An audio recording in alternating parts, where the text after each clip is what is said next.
And we are back. Appreciate you being here on a Monday. We're inching toward the season as we heard the first major poll come out today, the coaches poll, where the University of Texas got a first place vote.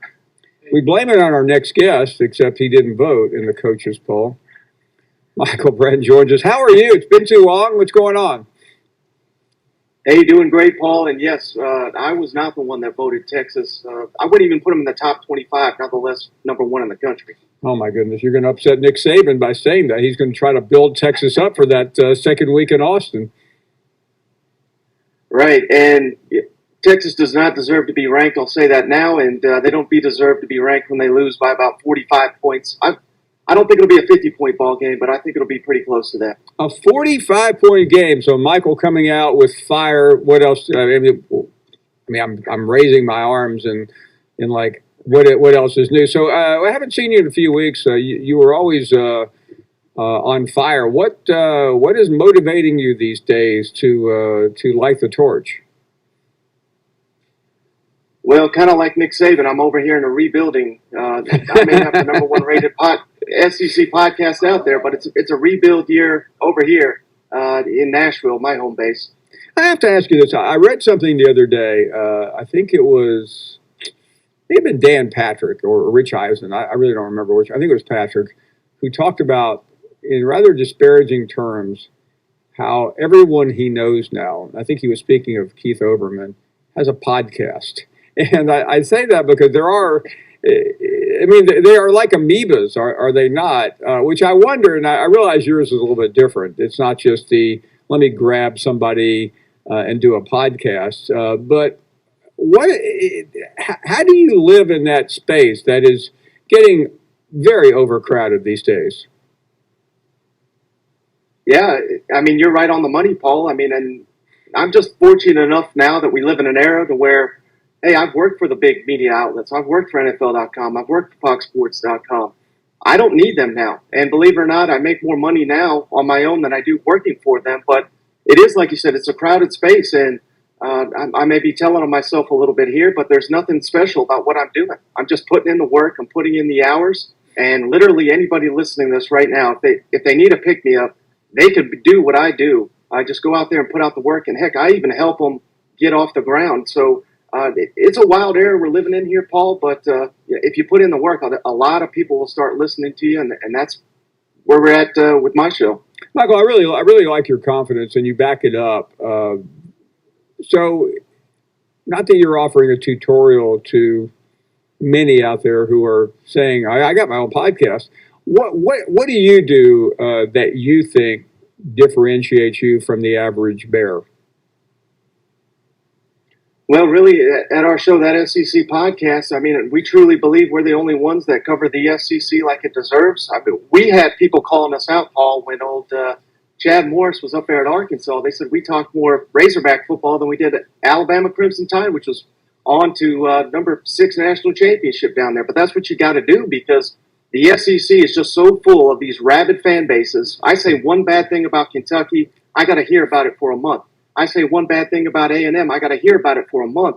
And instead of looking at that as a problem, I look at it as these people deserve all the attention we can give them, all the coverage we can give them, and they just eat it up. So, hey, I'm just fortunate to be here.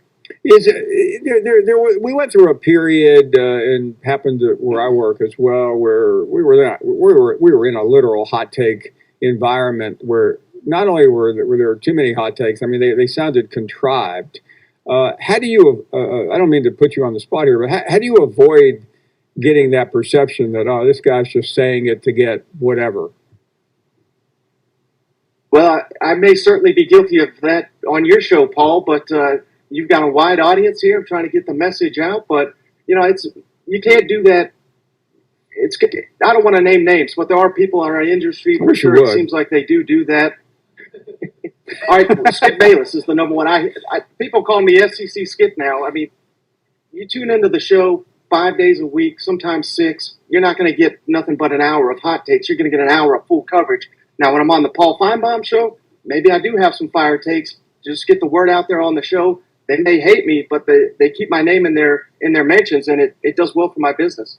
And in terms, I'm thinking about leaving all of this and starting my own little podcast on in the corner. So I'm trying to get some tips. So I apologize for should have called you off the air, but I didn't have your number. And since we have you now, I'll abuse you. Uh, you're right. I mean, Bayless. I mean, he has said things that are just patently absurd. But he's not the only one.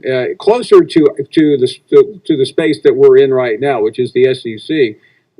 Go ahead and call out some people, and let's clear this up right now, Michael. Well, certainly Danny Cannell would be another one I'd throw into that mix. I mean, I don't know what the hell he's Michael, thinking. I will interrupt you, but does Danny Cannell even count as legitimate? Well, he was a couple of years ago, but he still works for one of those big outlets, I do believe. I say that because I used to do college football live with him every day, and I mean, it was just a matter of how many eye rolls could you make when he would castigate Nick Saban or someone else, and it became And again, I know what Danny's up to. I was kidding, of course. So you mentioned. Hey, I like this, by the way. Let's call out a few more people. You called out Skip Bayless. You called out Danny Cannell. Anyone else you'd like to simply destroy their career before our segment ends? No, and by no means am I taking shots at these people. They are more famous and doing better than I am. But not after this interview. I'm just I admire the work of others people, and certainly I take from some people and I learn what not to do from others. Let's just put it there.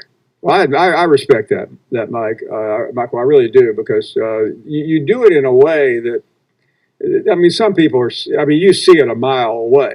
Here they come around the corner. You go, okay, here we go. And I'm not going to mention any of their names. I'll save that for a book. But I'm particularly curious when do these things just come to you? Or is it just from study, from living and swimming in this space every day?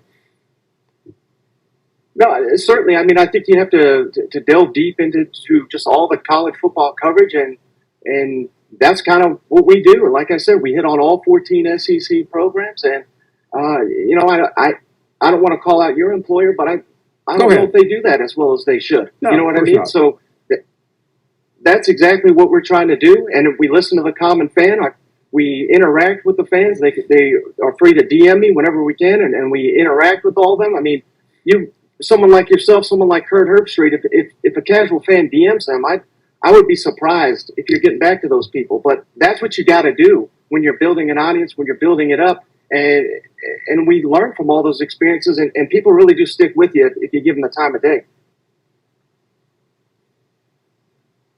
I'm sorry, I was just DMing a fan. Let's. I want to go back to that controversy from a week ago. That there have been so many. There have been so many ridiculous hot takes, and by the way, including mine, about what Nick Saban said. I think we all understand what Nick Saban said, but we also understand the context. And yes, he came back and doubled down on it. But when you heard him say that, before you got a chance to do a dissertation on it, what was your reaction? Well, I think I try not to look too closely at the headlines, which we all run and grab at. So I like to actually hear what the man said, and I understand what he's saying. I mean, the standard is different at Alabama. I get that, but what was it? Alabama finished number 2 in recruiting to Texas A&M and Jimbo Fisher, and all of a sudden we got to blow up how we're doing recruiting. Now Alabama finished number 2 again in the college football playoff national title game, and now it's a complete rebuild. I mean, that's his mindset, but I'll tell you, I would think Alabama had the number 2 roster in the country last year, so I don't think coaches around the sport are shedding any tears that Alabama had to rebuild with a roster anyone outside of Athens would have traded for in a heartbeat. Well, Michael, if I could offer something, I have never seen so many lazy, disingenuous takes defending Nick Saban in my life. As everybody was just trying to get out as quickly as they could. Oh, Nick Saban's right, and everybody else is wrong. And to me, there's a lot of context there, but it is Nick Saban. This is not interpreting something for a Supreme Court decision. It's just when he says something, it counts more than when Eli Drinkwitz says something. Agree? Yeah, no doubt. And I mean, you make a good point there, Paul, but again, anytime he's going to put his foot in his mouth there, I think he deserves some criticism because he is the greatest of all time. His words are measured a lot more across not only the SEC, obviously, but across the nation.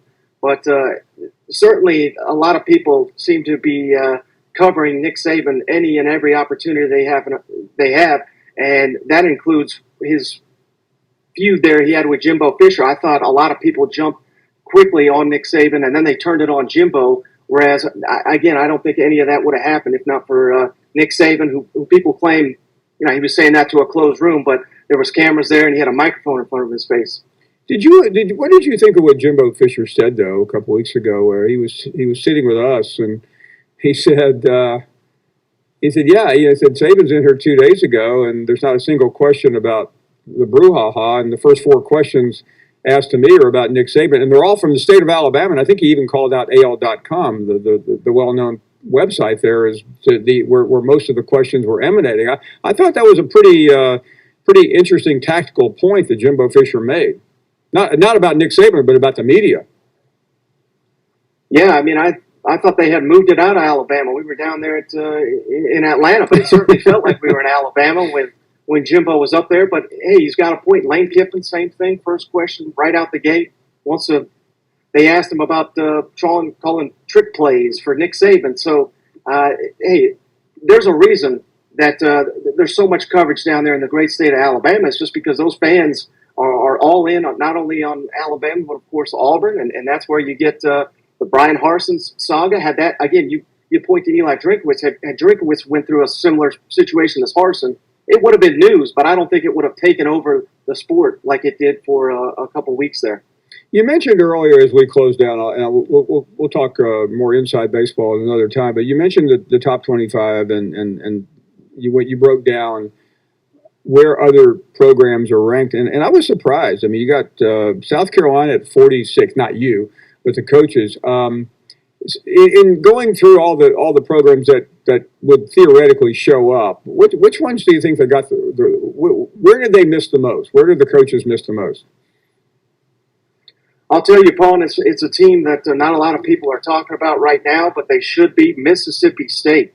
I think they should be a top 25 team. I think they're going to start the season 4-0, which would include a win at LSU, the first conference game of the season. But Mississippi State's bringing back more than anybody in the conference. Mike Leach and Will Rogers really had that thing rolling until they dropped the Egg Bowl, and then they had the COVID issues in the bowl game, and it basically no-showed in the bowl game. So I think that some of the lost was lost from the progress gained by Mississippi State. But I think Mississippi State's going to be a really good team this year. Great stuff from Michael Bratton. And by the way, Michael, we just got a text from Danny Cannell's personal attorney, and he would like to know if you're available for a conversation in the morning. Thanks as always, Paul. I appreciate it. Always fun. Wow, nobody's better than Michael. I mean, that was just absolutely priceless, and he had to be subjected to a bunch of crazy questions by me. Imagine if a legitimate talk show host was conducting that. We are coming back with more of your phone calls right after this.